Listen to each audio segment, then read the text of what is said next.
What's going on, everybody? This is Brian Mazique, aka Unique Mazique, the hardest working man in sports and gaming, and I am the sports and video game journalist. And this is Mazique Speaks. I talk sports and I talk video games, and I want to jump right into it. I want to talk about the Madden 20 cover athlete. So it's a little early. We're a little bit early to be talking Madden cover athlete, but it's never too late or never too early for some speculation, right? Now, I wrote an article about this on Forbes already, so I kind of breached the subject a bit, but I want to get a little bit more into it here. We're moving closer, obviously, to the release of the game. The official release date I don't even think has been announced. I know it will be in August as usual. Last year's cover athlete featured Antonio Brown on the current cover, and then of course there was a Hall of Fame edition with Terrell Owens, and then there was a lot of stuff involved with that because Terrell didn't go to the Hall of Fame ceremony, and then got a little crazy. I don't think we'll have to worry about that moving forward with a lot of people. Terrell's a different kind of guy, of course, great wide receiver, but a little bit different when it comes to certain things. So I am expecting EA to do a similar thing with a Hall of Fame edition and then a regular edition. You remember they had Tom Brady on the GOAT edition, which was something like a Hall of Fame edition, I believe the year before that, on Madden 18. So let's talk about candidates for that Madden 20 cover. Now, first, let me say this. There's a trend that's been going on with Madden over the past, 10 years, I would say. And if EA follows that trend again, I think that we might be seeing a defensive player on the cover this year. And I'm going to tell you why I say that. So, ever since 2004, when Baltimore Ravens Ray Lewis was on the cover of Madden '05, a defensive player has been on the cover every 5 years. Now, I know we get a little bit crazy sometimes with some of this Madden stuff and people talking about curses and all that, and I'll get a little bit into that in a second. But after Lewis, the next time we saw a defensive player on the cover was in 2009 when Pittsburgh Steelers Troy Polamalu shared the cover with the Arizona Cardinals Larry Fitzgerald on Madden 10. That was a real sucky version of Madden, in my personal opinion, but whatever. After that, we didn't see another defensive player until, you got it, 2014, when the Seattle Seahawks Richard Sherman was on the cover of Madden 15. Now, if you look at it that way, we're about at a point where it seems like it should be time for another defensive player to be on the cover. Now, if that is the case, I got two, I think, strong picks to be on the cover, right? So one of them is my dog from my Chicago Bears, Khalil Mack. I mean, shouldn't have to tell you about Khalil Mack's impact last year with the Chicago Bears. Bears had the best defense in the NFL, and Khalil Mack was a major part of that. He started basically from week one against the Green Bay Packers, which was a really painful loss. We let him come back and win. But Mack was dominant that game, and he really was dominant throughout most of the season. It was the funny thing of it was even when he wasn't getting sacks, which he had 12 and a half in the season, even when he wasn't getting sacks, it was just his presence on the field. It made everybody on the whole entire defense better. So I think he proved himself. Now, the other guy, which, if you want to be honest, he had an even better year than Mac. Two-time Associated Press Defensive Player of the Year, Los Angeles Rams defensive tackle Aaron Donald. He's the best defensive tackle in the game. Many people will tell you he is the best defensive player, period, in the NFL, and I could not argue with that. And he plays for the Los Angeles Rams, so obviously one of the biggest media markets out there. If he is the guy, even though I would love to see Khalil Mack on the cover, because do you realize there's never been a Chicago Bears player on the cover? Never. Never, never, never, never. Chicago Bears is one of the most storied franchises in NFL history, and we've never had a player on the cover. So that's one reason I'm kind of wanting Mac to be there. And people talking about curses and all that. Well, what's been wrong with the Bears? It can't be too much more cursed than we already been. So let's go. And of course, the only Rams player to ever be on the cover was Marshall Faulk. I can't remember which version that was. It was back some years. He was on the cover. He was an absolute cheat code, right? So say for instance they don't do that. Say for instance they don't do that. The whole defensive thing is some crap that is not real. Nothing you can even ever talk about. It's just not going to happen, right? Say that's the case. Then the other options are pretty obvious in my opinion. Now we're talking about Kansas City Chiefs Patrick Mahomes. Now, I said this on Twitter. I put this out when I wrote my article originally, and I, put it out there. Man, Chiefs fans almost to a person said, "No way, we don't want Pat Mahomes on any Madden cover." They really, truly, obviously believe in this curse thing. The stupidest thing ever, right? But they believe in it. And they don't want Pat Mahomes on the cover. They're just waiting for something bad to happen to their team. So it's kind of crazy to me, but yeah, that's what they're on. All right, so now if it's not, I mean, clearly we know Patrick Mahomes he led the league in passing yardage, threw for 50 touchdown passes, and see, it's not just that he put up these numbers, right? That's not what makes him Madden cover worthy. What makes Mahomes Madden cover worthy is that he's cool. I mean, just think about it. I mean, he got mad. He's got the it factor. He's got swag. He's got the whole nine.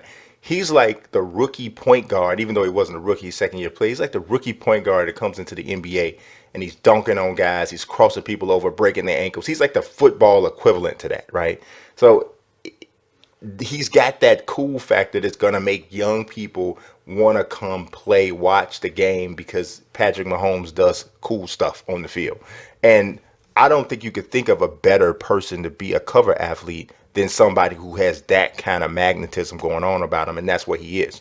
Now, another option, which I think is the only other real option out of the current players, is New York Giants running back Saquon Barkley.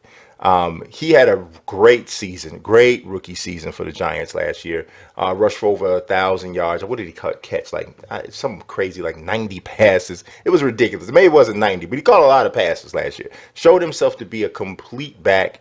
I think you can already make the argument he's the best running back in the NFL. Obviously, you're going to get people talking about Todd Gurley, Ezekiel Elliott. Some people still even probably believe in Le'Veon Bell, even though he sat out an entire season. But I think Saquon Barkley is in that conversation. And I think coming up here on his second season, he might be ready to just burst out and kind of put some separation between even him and those guys. So I clearly think that he could be a cover athlete as well. I think it's going to be really interesting. Now, if you think about the Hall of Fame edition, though, right? Last year, Terrell Owens was the name, right, of the guy, of the people who went in. He was the name. There's always got to be like a signature inductee or something like that that's going in for every class. And generally, if you're EA, that's the person you're gonna want to kind of target or get a radar on and say we might want this guy to be on our Hall of Fame edition. I don't know if somebody like that's really in this particular class. You got Ed Reed, who was one of the greatest safeties of his era, Champ Bailey, one of the best shutdown corners. But those guys are kind of there, yeah. Then of course you have Chiefs tight end, well, not just a Chiefs tight end, Chiefs Falcons tight end. You got one of the greatest, probably the greatest pass catching tight end in the history of the game in Tony Gonzalez, Mr. Modelo Light. You know what I mean? With the Modelo Light commercials. If you were to look at this and say they could go all in with the Chiefs, right? And they could say Patrick Mahomes is going to be our traditional cover athlete, and Tony Gonzalez is going to be on the cover of our Hall of Fame edition. They could do that. They really could do that. Or they might even do something with Gronk because Gronk is retired and obviously Gronk's going into the Hall of Fame. So I don't know which way they go. But for me, I think that if it was me and I was choosing the cover, I'd put Mahomes on the cover. I know Chiefs fans are going to hate that, but that's what I would choose. I would choose put Mahomes on the cover. He's dynamic. He's outstanding. Just probably the most marketable player in the NFL right now. I think he's the guy that you put on. I know people are talking about curses, but here's the weird thing about the curse thing, and I'm going to move on because I think it's pretty stupid. We're going to still talk about Madden because I got another thing I want to talk about. But how is it that the curse takes years off? Right? Calvin Johnson lit up the world after he was on the cover. It's just all kinds of just garbage that's going on. I mean, Antonio Brown got traded, but I mean, he didn't have a bad season necessarily, and he wanted out. But I mean, so what is the definition? That's always been my question. What's the definition of the curse, right? How do you define a person who has been negatively impacted by the curse? How do you define somebody who avoided the curse. How do you do it? I think people make it up as they go along, and they come up with this garbage, and they keep it going on and on and on and on each year after year. It's some trash. If it was really some type, it's just stupid. It's just stupid. It's one of them things that people always talk about. That every time they do it, it does my skin like this, like somebody's pinching me. Stop saying that stupid crap. There's no Madden curse. Okay, there isn't. It's difficult to sustain success in the NFL. It's difficult to stay healthy in the NFL. That's because the game is physical. Has nothing to do with being on the cover of a video game. So that's all I'm going to say about that. Let's move on to the next Madden subject, which we're going to talk about the things that need to be added back into the game. Madden has dropped a lot of features, right? There was a lot of things back in the day on previous generation consoles. I'm talking about like Madden '07, Madden '08, more Madden '06, Madden '07, more than '08, maybe 7, '08, right? Back with like Vince Young was on the cover. Those games, not only were they on PC, which they just brought it back, but they had a lot of features, especially for franchise mode fans, that were fantastic. So I'm going to talk about some of those features that they had. One of the things that I really liked was the preseason position battles, right? Right now in Madden, if you play a franchise mode, you might as well just skip the preseason. You know why? Because it is absolutely pointless. It's stupid. It sucks. They can't even get the whole, starters don't play, but the first two drives, and then they get set that down for the rest of the game in the first week. And then the week 3 of the preseason is supposed to be when the starters play the entire first half. They can't even get all of that right. People are all over the place. You got your best players playing on special teams. It's just all kinds of garbage going on. They can't get that right. But one of the things that would make it cool still is back in the day, they used to have it where if you had two players that played the same position and they had their overall rating was within like 2 or 3, then they were engaged in a position battle. And, you were evaluating which player played the best during that time period. Now, one tweak I think they could offer to it that they didn't have at that time is if two players are actually engaged in a position battle and one of the guys actually outplays the other one, even if he has a lower overall rating, I think that if he wins the position battle, his overall rating should automatically jump ahead of the guy who he was battling. Because back then, they used to have these position battles. And say, for instance, you had a one wide receiver who had a 69 and the other guy had a 71. Well, the 69 guy would actually win the position battle, but his overall rating wouldn't go up higher. So you still were kind of like, well, should I really start him or should I just go with the guy with the higher rating?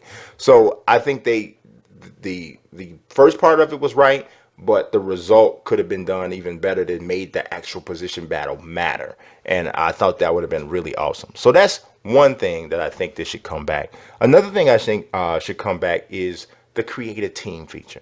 Now, if y'all know me and you've been watching any of these videos, you already know how I feel about creative teams in pretty much all sports games. I think it is should be a standard type of thing. Like it's there all the time. Yeah, this should be here. And it's not. So that's something that I really feel like, yeah, we got to get that in at some point, bringing it back.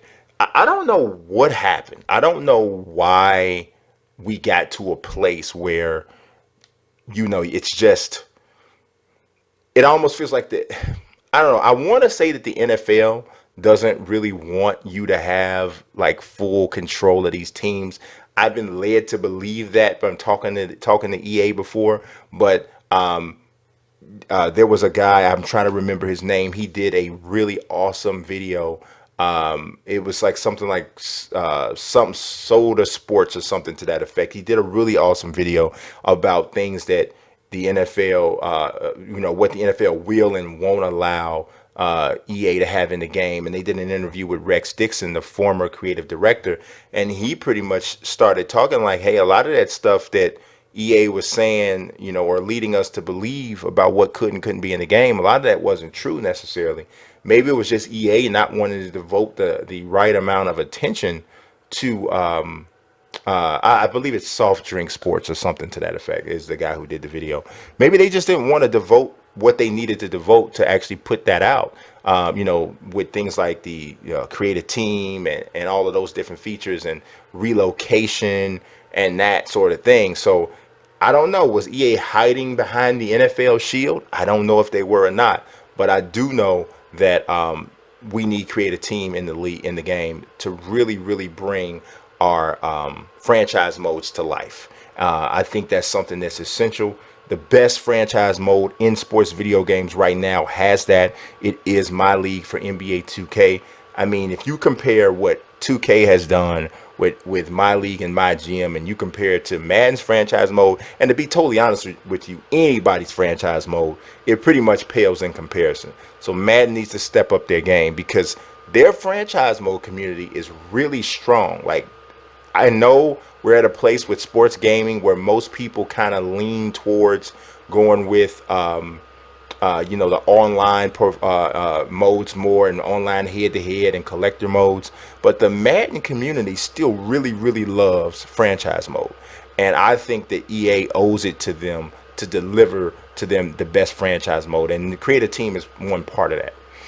Another thing that I like, and I think this definitely is also a franchise mode feature, and it's offensive and defensive coordinators, period.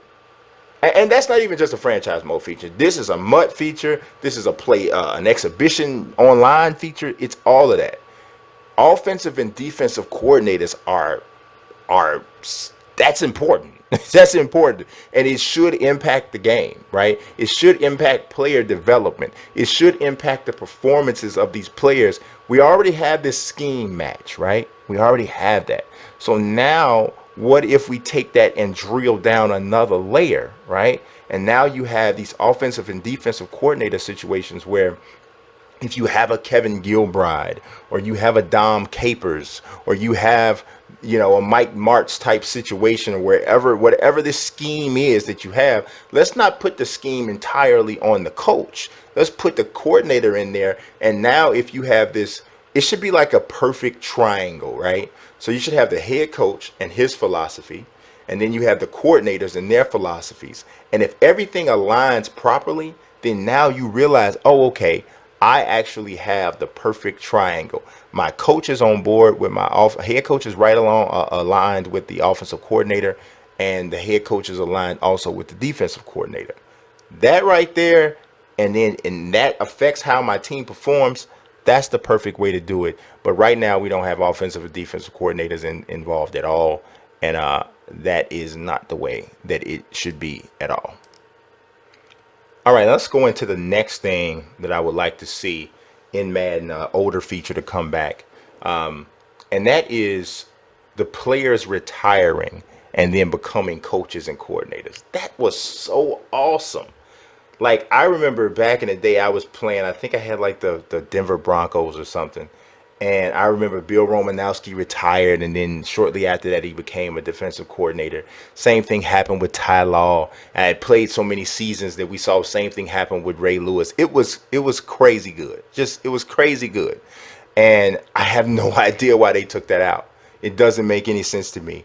I couldn't begin to tell you why they took that out. Maybe now they have some sort of licensing where with the players, you can only use them in a player capacity. I don't know. That even sounds stupid, but whatever. It sucks. And I really need to have that come back, especially, like I said, for franchise mode fans. It would be fantastic. Lastly, and I think this actually could kind of fix everything, right? Owner mode. Owner mode was the pinnacle of franchise mode for Madden and football period. You want to know something? Check this out. NFL 2K5. I actually liked the gameplay of NFL 2K5 so much better than whatever Madden, whatever it was, Madden 05 when it came out, right? Liked it way better. You know why I kept playing Madden? You don't want to know why? I kept playing Madden because the franchise mode in Madden, because of owner mode, was so much better than the 2K owner mode. it's out. You know what? I remember having this conversation with my brother. I told my brother, he was like, "Man, 2K is 2K. NFL 2K is just a better game, man. I'm telling you, it's a better game." And I was like, "Yeah, you know what? I would like to play 2K. If you gave me one game and told me I had to play one game, a single game, which one would I play?" I said, "Yes, I would absolutely play 2K." But I said, "But if I'm playing an entire season," I said, "because of this owner mode and all of the stuff I can do here, I'd rather play Madden." And now you take owner mode out. And you took owner mode out for decades, literally for more than a decade. So. But I guess you take 2K, you take NFL 2K out too, and then you don't have to do either or. But owner mode needs to come back. Owner mode absolutely needs to come back. It was a fantastic feature, so well done from top to bottom. I would just love to see it come back. So that is all I got for you on Madden today. So but since I am complaining about big budget, major sports games, and I already did make a mention to 2K. Like I said, I'm in complain mode, so to speak. So, and I don't get in complain mode very often, but we're going to talk about NBA 2K19, the two biggest problems that I have with this game, with the gameplay, just with the gameplay. And then don't take this to say that I hate 2K. You guys can watch my channel. You see I like 2K. I play it all the time. But there are two issues that I see with gameplay, and I think resolving these two issues could really go a long way towards making the game just a much better game overall. The first thing I'm going to hone in on is badges in general, right? Not that I don't like badges. I like badges. I think that badges are really good for kind of bridging the gaps between where the ratings leave off and where some players' unique greatness picks up. I think that's the perfect usage of how the badges should work. And I think that if utilized properly, then they can be there. But sometimes right now it's a little out of whack. One of the things is too many people have too many badges, or too many people have badges that they should not have. The most overly distributed badge in the game is limitless range, and that's the badge to me that causes the most problems when you're trying to have a realistic game, right? With 2K, I think it is too easy to initiate badges across the board. I think that with all shooting badges, they should have to be activated every game. I don't think you should walk out on the floor with limitless range. I can shoot my first shot from 30 feet. I just don't think that that's all that realistic, right? I think the ignition of the badge should depend on a separate rating. How quickly can you, what all does it take? What type of individual game score do you have to have before your shooting badges are activated? There's certain badges that don't have anything to do with getting hot, right? So if you have pick and roll maestro, that doesn't have anything to do with getting hot, right? If you have chase down block, that doesn't have anything to do with getting hot. If you are a brick wall, on your setting a pick, that doesn't have anything to do with getting hot. But shooting is about getting a rhythm. You should walk on the floor on fire like that from with all your badges activated. So a guy like Steph or James Harden, they might have a quicker route to activate their shooting badges. But I don't think that the only way you should activate the badges should be through shooting or scoring. I think anything you do on the floor positively will progress you towards activating your badge, right? And you activate your badge, it's on for the rest of the game, unless of course you get the cold, you get the snowflake or whatever, then that can affect you that way. But that doesn't have to change, but the initiation of the badge should.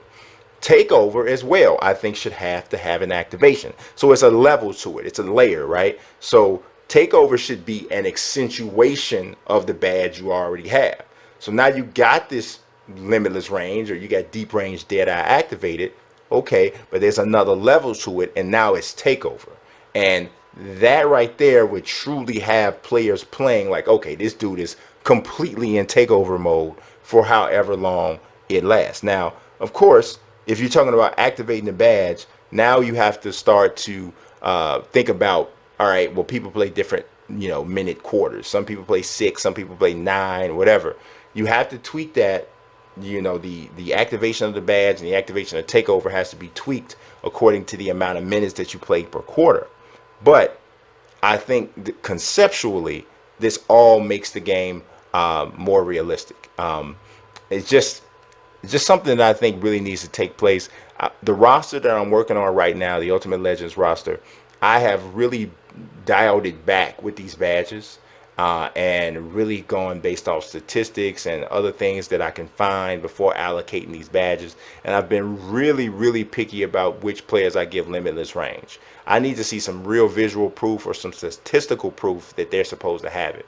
I don't even know what the definition of limitless range is right now, right? So there's a stat that you can look at on NBA.com, and it shows the distance of distance statistics, and they have a category for 3-point shots from 25 to 29 feet. Now, is 25 feet, technically considered limitless range? Because of 3-point is 23 feet 6 inches or 23 feet 9 inches, right? So a little bit over a foot, is that now limitless range? How far is it? Is it 27? I don't know. I would really like to know what the definition of limitless range is, so that way we can know what, because limitless range sticks out so far on 2K that it really gets to be pretty overpowered. And the second thing that I think is a big problem with the gameplay is just speed, overall speed, right? There's isn't the speed threshold, is it definitely needs tweaking.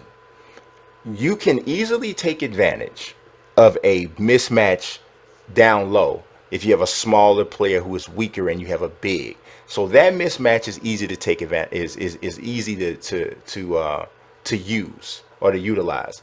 But a harder mismatch to use or to take advantage of is when you have a big out on a small out on the perimeter.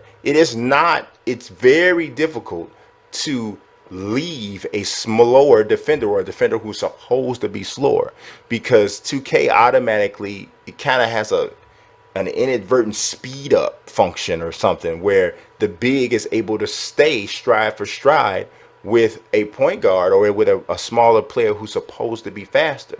So in order to create the proper balance, you got to be able to take advantage of a slower defender on the perimeter. And right now in 2K, that is really difficult to do. So that right there, the whole speed threshold needs to be tweaked so that the game will function properly both on the perimeter and in the post. I think those things, speed and the badge allocation, if those two things can be fixed, I think we're talking about the best gameplay 2K has delivered in a long, long time. So I would love to see those things addressed. Let's jump to some real basketball. Let's talk about the Chicago Bulls, right? So I'm trying to move in line here, right, so that we don't jump too crazy to too many different subjects. But my Chicago Bulls fans, a lot of us, what we're talking about right now, as we move closer to the draft or the lottery coming up, is we got to find out where we're picking, right? Are we picking? It could be as high as number one. Is it gonna fall at number four? Four is where people seem to feel like we're gonna land because we had the fourth worst record in the NBA. And there's no question, there's no secret out there. The Bulls more than likely need a point guard and will take a point guard. I think they're about ready to give up on Chris Dunn as a franchise level point guard. So we'll see what happens. But the big question is it Ja Morant or Darius Garland? Now, the Bulls are going to more than likely need to get a top 2 pick to get Ja Morant. That things can change, but it looks like that's where they're going to need to be. So they need some luck with the balls in order to be able to even get Ja Morant. I love Ja. I think he has a lot of De'Aaron Fox in him. I think there's a little bit of some Westbrook there. I think he has the speed, the athleticism, and the leadership to be a star in the league. I've been saying this for months, and I'm sticking to it. That's the guy, even more than Zion, that I want the Bulls to get. I don't have anything against Zion. I just don't think the Bulls need a power forward. I don't think the Bulls need a small forward who can't shoot really yet. Zion hasn't developed a 3-point shot yet. I'm not saying he won't, but you're a 3 that can't stretch the floor at all at this point, or you're an undersized 4 who is overly dependent on your athleticism. I mean, I think he's a fantastic young talent. I totally think he's going to just dominate highlights throughout his rookie year as long as he stays healthy. But for the Bulls, I don't think he is an ideal fit right now because you got Larry Mark and you got Wendell Carter Jr. The position that the Bulls need is a point guard. Now, Darius Garland, a lot of people don't know him. He only played 5 games as a freshman for Vanderbilt before he tore his meniscus and then sat out the rest of the season. Around about January, he, stepped away from school completely and said, I am preparing for the NBA draft. That's it. So he let it be known that's what he was doing. So he's been getting pro-level training and conditioning since around January or February, or at least as long as he could since he got, rehabbing the knee. He is a very talented player. If you get a look at some highlights of him, he's an off the dribble guy. He has a nice stroke on the jump shot. I mean, he was in only the 5 games he played, he knocked down over 40% of his threes, made over 50% of his shots. The one thing you do have to remember, though, with Darius Garland, if you want to take that small sample size and try to add any validity to it, he didn't play against the best talent because it was early season schedule. Vandy hadn't gotten into their SEC schedule yet. They played like at USC, Liberty, Kent State, Alcorn State. I can't remember the other team that they played. So while he played great, he wasn't going against the Kentuckys and the Alabamas and those teams yet. So didn't ever get a chance to face those guys. So we really don't know what's going on with Garland. But I do like what I see from him. He's a shoot first point guard. I don't know if that's the best fit for the Bulls. I like Ja because I think he can play whatever type of role. If you need him to score, he can. If you need him to distribute, he can do that too. But Garland seems to be a shoot first, score first type of a point guard, almost in a Damian Lillard type of a mode, which obviously Dame is a fantastic player, so it's not horrible. But I just don't know that if the Bulls do fall at number 4, how comfortable I feel with them using the number 4 pick on Darius Garland, a guy who's played 5 games in college. And the 5th game, he only played like 2 minutes. So if we're talking about trading down and adding some assets that maybe you can use at a later draft and then you get Darius Garland that way, that's a different story. That's a little bit different. That might work out. But if we're talking about just taking Darius Garland head up at 4 because Ja's gone, that scares me. The Bulls have gotten into trouble in the past, taking the next best guy available when the guy they really, really wanted wasn't there. And I'm not just talking about the draft. I'm talking about free agency. I'm talking about, just think back, the whole offseason with LeBron James, Dwayne Wade, and Chris Bosh. The Bulls made a run at all 3. Couldn't get him. They ended up taking Carlos Boozer instead. Now, Boozer had a strong career with the Bulls. I know a lot of Bulls fans bash him, but he had a decent career. But he wasn't worth a max deal. And the Bulls gave him a max deal because they missed out on all of the players that they really wanted. And I think that rather than just spend the money on somebody, they would have been better off just holding that or allocating it in some other sort of way. But that's not what they did. And the Bulls didn't end up going with the Eastern Conference Championship with that core group. So it wasn't totally bad. But I don't want them to do that with this pick. I want them to, if they don't really believe in Darius Garland as a number 4 pick, I don't want them to take him there just because they got to get a point guard and they don't trade back. So that's what I would rather see. So for me, like I said, I prefer Ja Morant. Darius Garland later in the first round would be okay, but not at number 4. All right, so let's bounce around here. We're talking some boxing. Now, I hope I don't lose everybody when I start talking about it. Sometimes combat sports and basketball fans don't necessarily blend together, but hopefully we can get you engaged here. I did a video a few weeks ago about Manny Pacquiao. There was a rumor about him and a fight, and I did not think it was a good fight for Pacquiao. But we might have another one on the horizon, and I think this is Danny Garcia. Danny Garcia just this past Saturday destroyed Adrian Granados. And I was actually shocked at how easily he beat Granados. Granados is known for giving guys tough fights. Gave, for whatever it's worth, Adrian Broner a tough fight. Gave Sean Porter a tough fight. He beat Amir Imam. He's a grinder type of a fighter, right? So I thought he would at least give Danny Garcia a tough fight. Not so. Danny blew him out from top to bottom and the fight ended up getting stopped via TKO. Danny was battering Granados, and it was a good stoppage because that's the type of beating that leaves a guy hurt for, in the future. So it was just a beat down. People don't realize the one punch knockouts are not the ones that generally give guys the physical and problems moving forward. It's the long, grueling beatings that tend to do that. So, and that's what that Granados fight was trending towards. So I'm glad they stopped it. But Danny Garcia could very well be Pacquiao's next opponent. Pacquiao easily beat Broner in his last fight. A few weeks after that, he got in the ring after Errol Spence had destroyed Mikey Garcia, and Errol Spence formally challenged him. Manny kind of accepted it, but you could tell he really wasn't interested in that fight, and I don't blame him. At 40 years old, that's a bad fight to take on Errol Spence. I know hardcore Pacquiao fans believe he can beat everybody.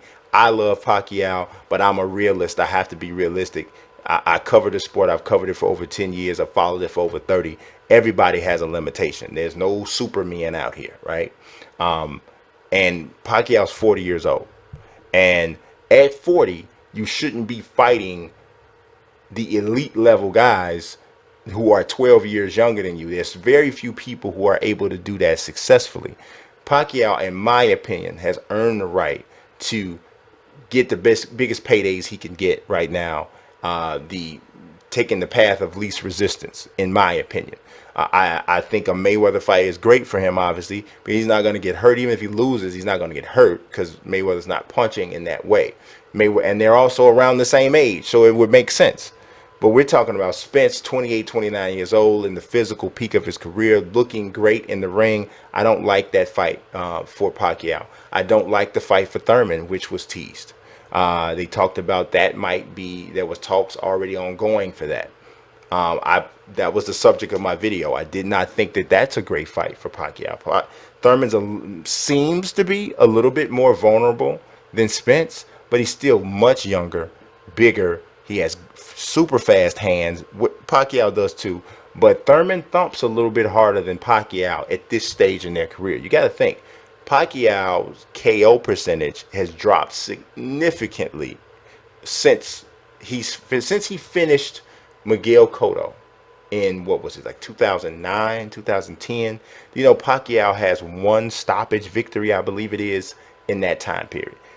His power has changed significantly. Now, he dropped Chris Algieri, I think it was 10 times, but Manny Pacquiao is not this explosive knockout fighter that he used to be.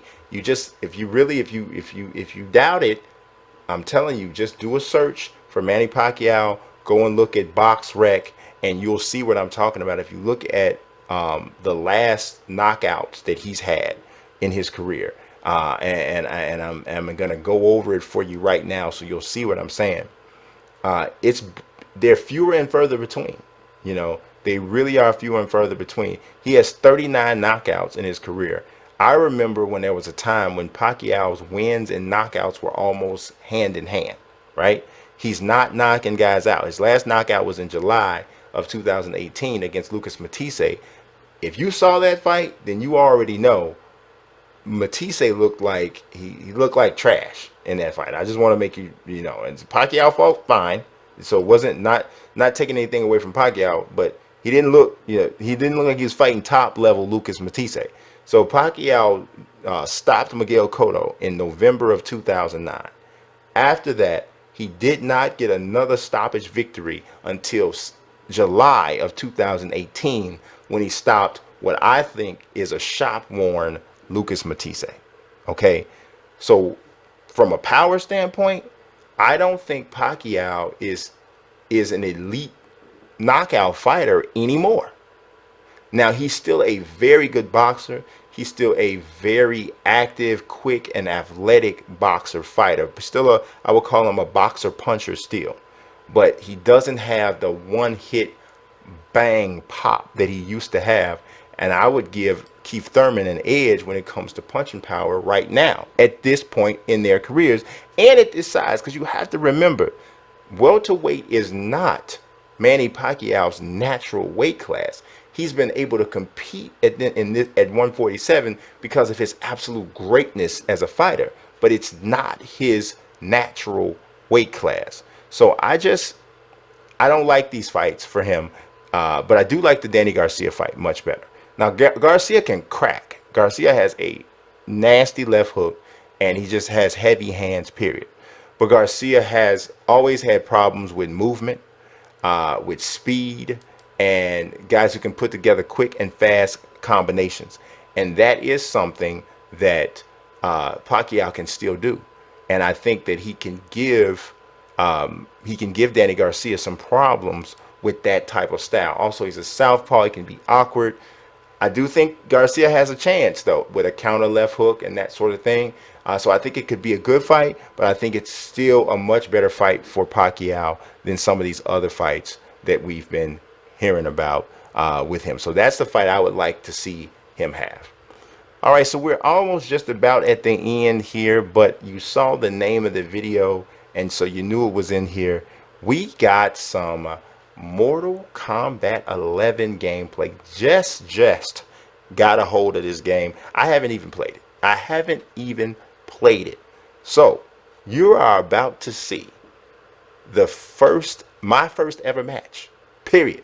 So I am probably going to get slammed and smashed, but I'm going to let y'all see it anyway. First Mortal Kombat gameplay footage coming from me right about now.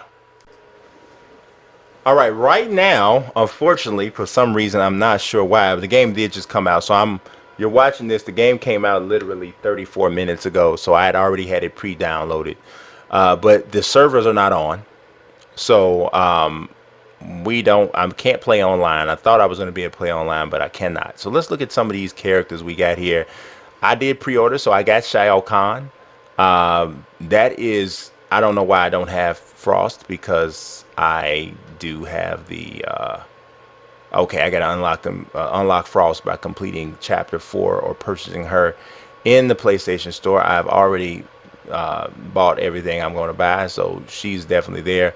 All right, we got Johnny Cage, we got Sonya, we got Cassie Cage, we got Jax, my dog, and then we got Scorpion, we got Noob Sabat, we got Baraka, one of my favorites, we got Raiden, we got Jackie Briggs, and we got Sub-Zero, and we got Jade, and I think she needs a bath or something there. We got Kung Lao. We got Katana. She also could use a good bathing. And then there's Liu Kang, and there's Cabal, and there is Kano. And then we got Scarlet. A lot of people I'm hearing a lot of people talking about they can't wait to play with Scarlet. And we got Aaron Black. He looks dope. He looks pretty dope. Devora, oh yeah, there is some definitely cleaning that needs to go on there, because she is, ooh, and she's batting the eyes. No, she's frightful. Kodo Khan, and then we got Collector. He's a new one. And then Garrus, that's my boy. It looks strange, but that's my boy. I think he's the guy I'm gonna go with on this first fight, and so I can choose the variation of him. Oh, look at that. That is fire. Oh, look at that. That's fire too. I think I want to go with this one. And so now they want to know who I want to fight, right? Right? No? They don't want to know who I want to fight? Okay. All right. I think we are going to fight. Kung Lao looks he looks black on there. Who are we going to fight? Let's fight. I'm going to fight Johnny Cage. Johnny Cage. Let's go with medium difficulty, and we'll see what happens. Let's do random select. We fighting at Kodo's Coliseum. Let's get it, Johnny. Use consumables to help you with challenging an opponent. Yeah. You can turn green all you want to, Johnny. I'm finna try to slam your head against the wall, Johnny. Come on, John. Let's go. Oh, that ain't good. Oh, kicking low, huh? That's what you're doing, John? Oh, man, Johnny. Oh, Johnny. Oh, and there's that uppercut. I just wanted to land it. He's having a... Oh, man, this moves pretty fast. Ah. Oh, man. The uppercut thing ain't working. Maybe I should block. You think that would work, huh? Yep, that works. Oh, got me.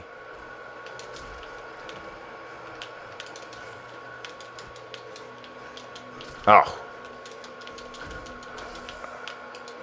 How? Oh, yeah. We gotta. I tried to hit him with the fatal blow, but it didn't work. Ow, I lost. All right, this is my first match, man. Relax, y'all. Relax. I hear y'all talking crazy. I gotta hit this boy with this fatal blow. I lost my fatal blow.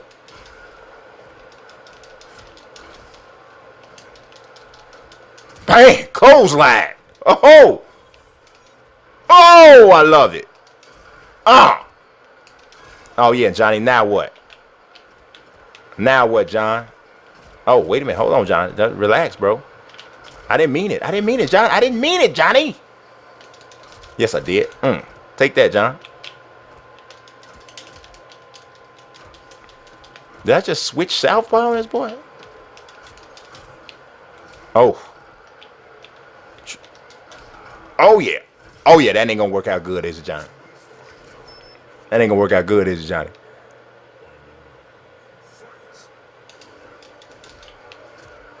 Come on, man. Oh, he snapped. He's threw me off. How about that, John?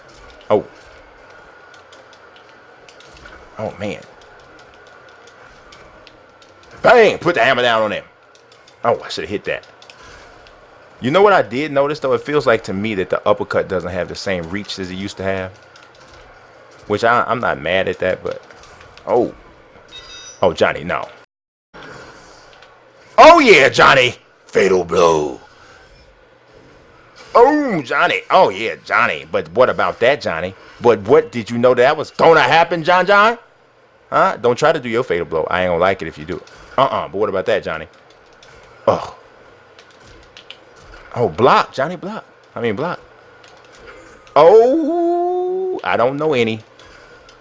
I don't know any yet. I'm sorry. I don't know any yet. Garris wins. Slaps and smacks. Let's try a new fighter. Let's try a new fighter. Garris is a little stiff. He is. But I'm quite sure if you get really, really good with him, let's go Jax. Jax. I think I'm about to get destroyed. Man, Jax out here looking like Idris Elba on steroids. Shinnok's Bone Temple. Let me figure out how to do this rocket. Cause I'm about to abuse this rocket if I can use it. Liu Kang.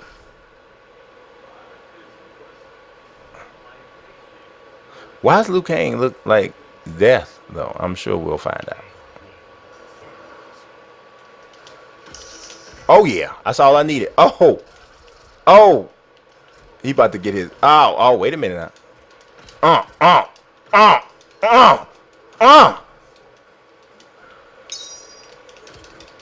Oh, man. Jax is fast, though. Man, Jax got them hands.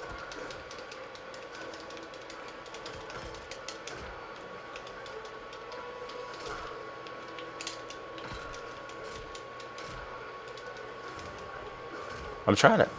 Oh, man.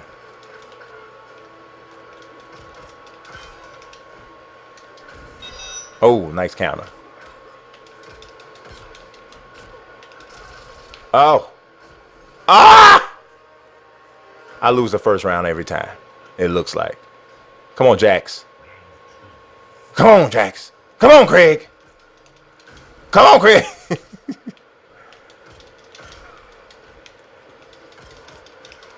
I love it. I love it. Give it. Give him all that. Oh, he didn't turn into somebody else. I was fighting Liu Kang at first. Now I'm fighting somebody else. How about that, though? You can keep on looking at that if you want to. I got a couple of these. Oh. Missed him. All right, we can't get this up. I had to take the cheap way. Come on, Jax. Trying to get him again, homie. Oh, bicycle kick. Oh, man, that ain't good. That ain't never good.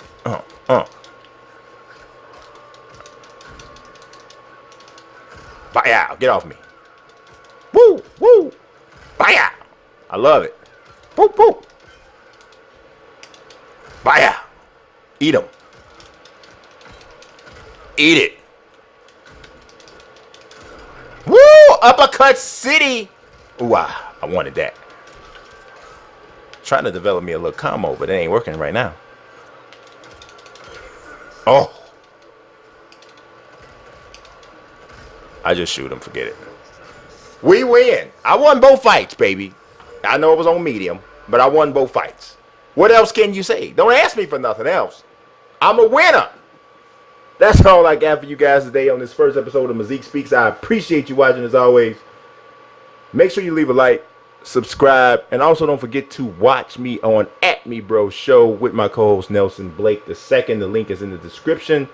God bless and peace. It's that the Pacquiao Thurman fight is in advanced talks and that it will probably take place in July, right? So that's the date that they're looking at. For me personally, I think this I'll be weak.